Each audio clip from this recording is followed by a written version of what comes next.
I was gonna do this directly in natural light, but it was a little harsh, so we're gonna do it indirectly, but the natural light today is beautiful, so I thought this is actually a really beautiful astrological month. I really, really like what's going on, so why not discuss it in a bit of a lighter mood? This is definitely my favorite month so far in 2022, and there's some great opportunities to use these times to launch things, move forward with things you might have put off for the beginning of the year, and really get to landing those goals. If you're excited to dive into what the astrology holds for the collective for March 2022, make sure that you like, subscribe, and hit that notification bell so that you are always up to date with what the stars have in store for you. What is up to date right now is a cute shirt before I head out to give a talk on a panel with sweatpants down here because we are filming up only for now. If we have not met yet, hello, I am Maren. I am a tropical astrologer using Western techniques, in particular Hellenistic Greek astrology. I combine basically psychology, world events, my own curseful language to give you whatever the hell this is.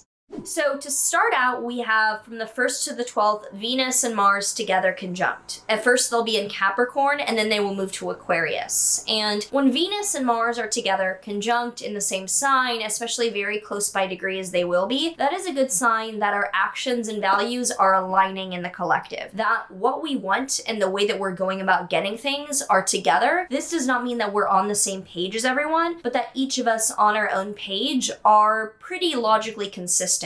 And for the first part of this will be in Capricorn. In particular, from the 2nd to the 4th, this will be conjunct Pluto in Capricorn. And Pluto adds intensity, it adds drama, it adds a level of absurdity to things. So Venus and Mars together in Capricorn is grinding, and getting each rung on the ladder hit. We are all moving forward with goals. Our nose is down, we're minding our own business, and there's a definite agenda to the way that we're going about enforcing our actions. Everything is calculated and everything is specific, and I love to see this in the middle of a bit, let me change this camera, a bit of a chin angle there.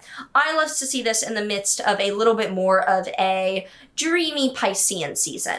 On the 2nd, there is a new moon in Pisces. I love this new moon. New moons in Pisces are dreamy new beginnings. I will have a full video on this new moon. New moons are good times to think about what you want to start in that area of your chart. They're not necessarily the best day to take action. I recommend that we wait until a few days after the new moon to take some definite manifestation steps. But this new moon on the 2nd is conjunct Jupiter, it's conjunct Neptune, it's euphoric, it's dreamy. It's a new beginning where we really see what the end game should be, and we're taking tangible steps to achieve that. It's not an empty promises new moon. It is a Piscean dream endgame, along with a Capricorn, Venus, Mars hustle goal to goal to goal. So we see the larger goal and we also see the step-by-step nature of what we need to do to get there. It's a great day to see what comes up for you and how you feel about going there step-by-step in the weeks to follow. On the 2nd as well, Mercury will be conjunct Saturn, and Mercury-Saturn is very serious communication. So expect serious words, no bullshit, but a very tangible game plan to arise around this new moon with Mercury conjunct Saturn. Could be that we're all breaking it to us, like the truth is coming out and we're not holding words back. It's a good kind of real reality check though. Like we're definitely letting the truth be known, and expect some pretty serious data or news to come out around the 2nd. That's not bad, but is like objective, like a data report. On the 4th through the 6th, the sun will conjoin Jupiter in Pisces. With Jupiter being in its home sign and the sun lighting that up or illuminating it, I like to see this. It's a great day for learning, great 3 days for learning, very optimistic, very open-minded. Likely we're going to be seeing leaders recognized, leaders put on a pedestal during this time, so do watch out for that, for like literal awards being given out during this time. On the 6th then, Venus and Mars enter Aquarius. So Venus and Mars in Capricorn are developing the battle plan, they're developing the defense, they're developing the plan to conserve. Venus and Mars in Aquarius are developing the plan to grow, they're developing the plan to build. So we already have our foundation, we have narrowed things down with Venus and Mars in Capricorn. We are now building upon that for the weeks to come with Venus and Mars in Aquarius. It's a little bit more open-minded, it's less risk-averse, and it's still Saturnian, so it's serious, but it's about accumulating rather than tearing down. On the 12th, the sun will conjoin Neptune in Pisces. Sun-Neptune is definitely like a psychedelic trip alignment with Sun-Neptune. It is definitely very like euphoric and psychedelic. It's also a day where leaders might be put on a pedestal. People might be acknowledged acknowledged very, very highly, and there's a lot of rose-colored glasses. This obviously is not bad, so to speak, but do watch out about giving others too much credit or thinking too highly of people when they don't quite need that level of recognition. On the 18th, there is then a full moon in Virgo, a letting go, an ending, a high point, a culmination to a series of events around details, around task-oriented things in your chart, in your Virgo area of life. Virgo full moon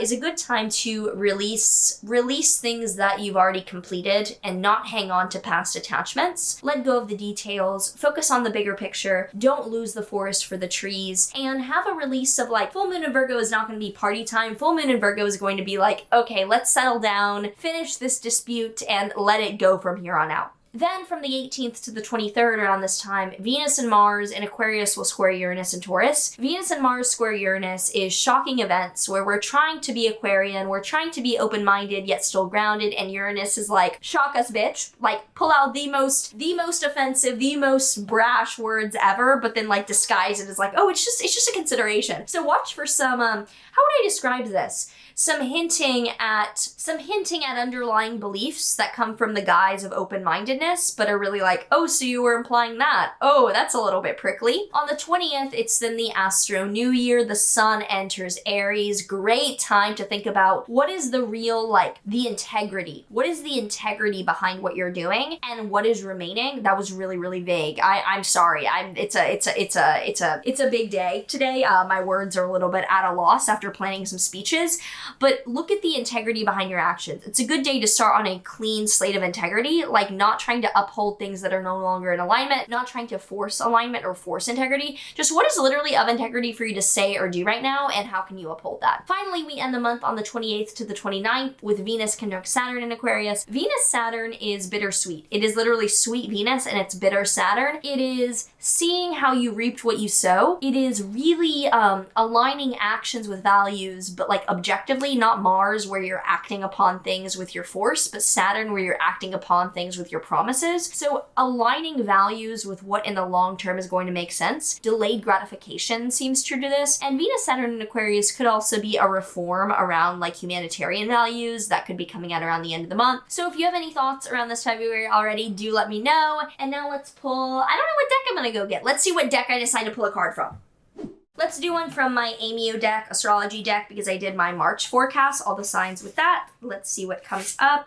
We have the sign of Cancer. So the sign of Cancer, we have this card. It says, connect to your roots, explore your inner world. It's ruled by the moon. So see what your inner world is saying during this time. Even though it could be a great month to manifest things publicly, definitely tune back into how you like reset. I think there's a big element of reset. We've been grinding and now it's time to let those things out into the world to manifest. Like it's a time of letting things go and letting the universe do the other half. So make sure that you're recharging. Make sure that you are feeling into your Cancer emotions and not letting those pour out everywhere, but also listening to them. Oh, but there is one